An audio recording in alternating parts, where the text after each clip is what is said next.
Hi everyone, let's talk about Roll Camera, which I just did a full playthrough for. That's linked in the description if you'd like to check that out and you haven't seen it yet and you're wondering where all of it is.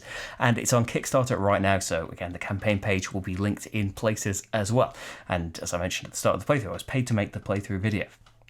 So, Roll Camera. Yeah, it's a fun, silly, it's got a sense of humour to it. It's you're trying to have a laugh whilst making a film in a dice placement co-op game. So, love cooperative games. I think dice placement is a really fun mechanism as well, and it's used really well here in the sense that there aren't that many actions to get used to. It's a good kind of a game on the lighter end of the scale, that there isn't too much overhead, there aren't too many actions to learn and different rules and things. A lot of the situations you'll find yourself in the game come up because of the idea cards and the problem cards, so it's kind of you get to it when you come to it, and it's described in the text rather than needing to look up lots of different symbols. There are symbols there, but on the main board and stuff, but most of it is kind of described to you and intuitive quite quickly as well.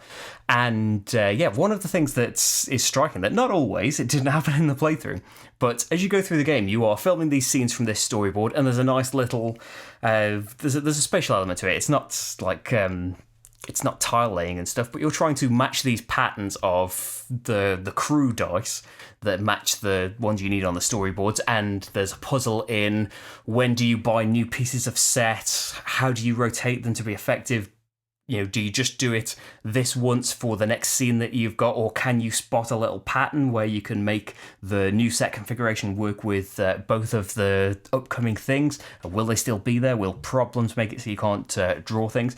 But as you film these things, they go into your edit bay, which you might want to rearrange, and you might have rearranged for you by problem cards again, because the script might punish you for having certain scenes next to each other, so you want to avoid that.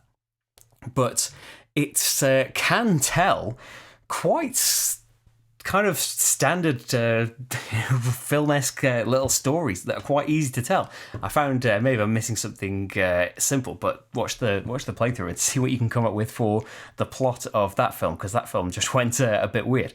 But yeah, we have had them where you can see on my on my Twitter, one of the ones that we had that really led to a really nice little film narrative, which is great from just random cards. We are trying to, achieve certain things, have certain genres in there based on that script, which is a nice little thing as well, and that can change throughout the game. And, it's got the kind of Mad Libs kind of thing where, the top and bottoms will say a word and come up with usually a funny film title. The artwork, it's based on a webcomic that we weren't familiar with before, but a lovely webcomic that's got its own kind of unique art style, so it makes it stand out as well. The board is quite kind of stark when you start out, but it does add to the storyboards coming to life, that it is being kind of flooded with colour as you progress through making this film. It's got random elements, of course, that you're rolling dice and you might not get what you want, but I've found that, as in a lot of dice placement games, it just, rather than just stumps you for a while, it makes you think about, okay, then, well, how can I, rather than I had this plan and now I can't do it, you're always thinking, this might not be ideal, but how can I get around this? What can I do instead? Should I take the actions? There's an action on the board there for if you're willing to sacrifice a dice this round, you can turn one to any face that you like and get a problem for it.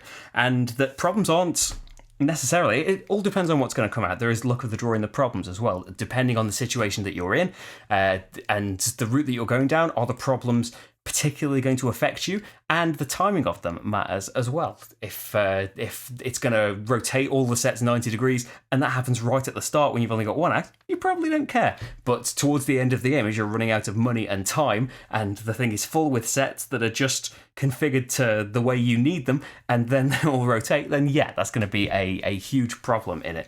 But the advantage of those is the more problems you're solving, the more funding that you can get. Every 5 that you get is going to give you some more money and give you some more time. And while the problems aren't all such that they're going to make the game more and more stressful and make it feel like the game is pushing down on you, the time and the budget are always kind of, in our short experience with the prototype, you are coming down to the razor's edge with that, so it might not feel like it's really putting pressure on you in the problem cards always, and when it fills up with 3, you aren't going to draw anymore, and so yeah, you can sometimes use that to your advantage, but the main kind of crunch, the main thing that you are under pressure of in the game is that budget and the timer that, seems to be working really well at putting you under that pressure. But it doesn't matter what I think. The playthrough is there. Hopefully that will help you decide whether or not you will be interested in Roll Camera. I'm going to go now. Bye, everyone.